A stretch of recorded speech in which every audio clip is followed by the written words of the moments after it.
Sometimes a single moment can change absolutely everything. For an entire organization, it can force this long, hard look in the mirror to answer a really fundamental question: who are we now?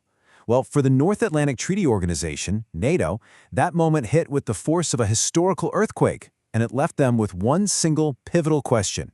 And it all really boils down to this. What happens when a military alliance, one created for a single, massive purpose, suddenly loses its main enemy? I mean, think about it.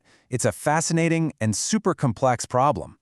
So to really get our heads around the answer, we have to jump back in time to a world that was being completely transformed.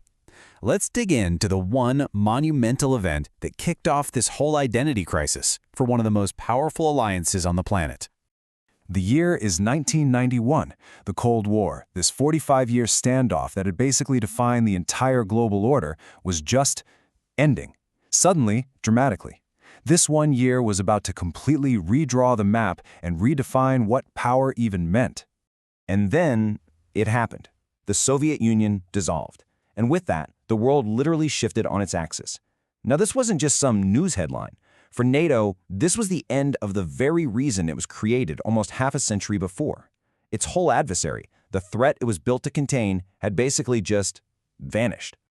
The event itself was absolutely earth-shattering, sure, but it was an official declaration that really put a period at the end of the sentence. It signaled the definitive end of the war and the era it defined.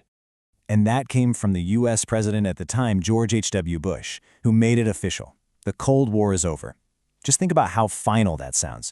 These weren't words of negotiation or anything like that. These were words that were closing a massive chapter of history, the very chapter that gave NATO its mission in the first place.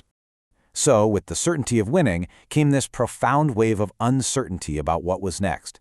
And this brings us right to NATO's existential question. A moment of total triumph that was immediately followed by a moment of, okay, now what do we do?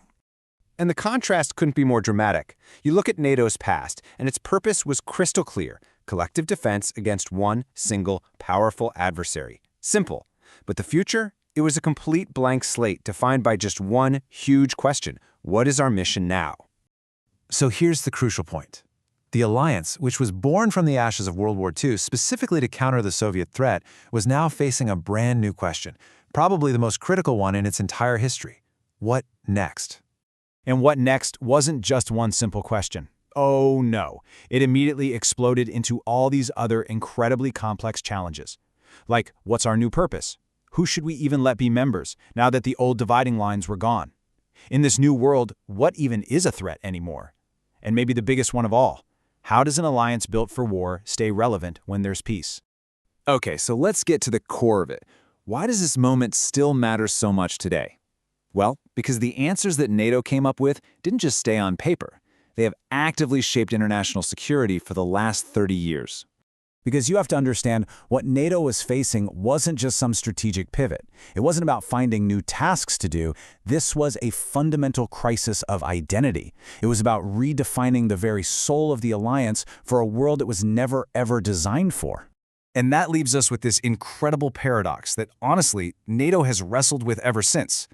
How does an alliance that was forged for war find its purpose in peace? The answers it found, and is still finding today, have shaped the security of the entire world.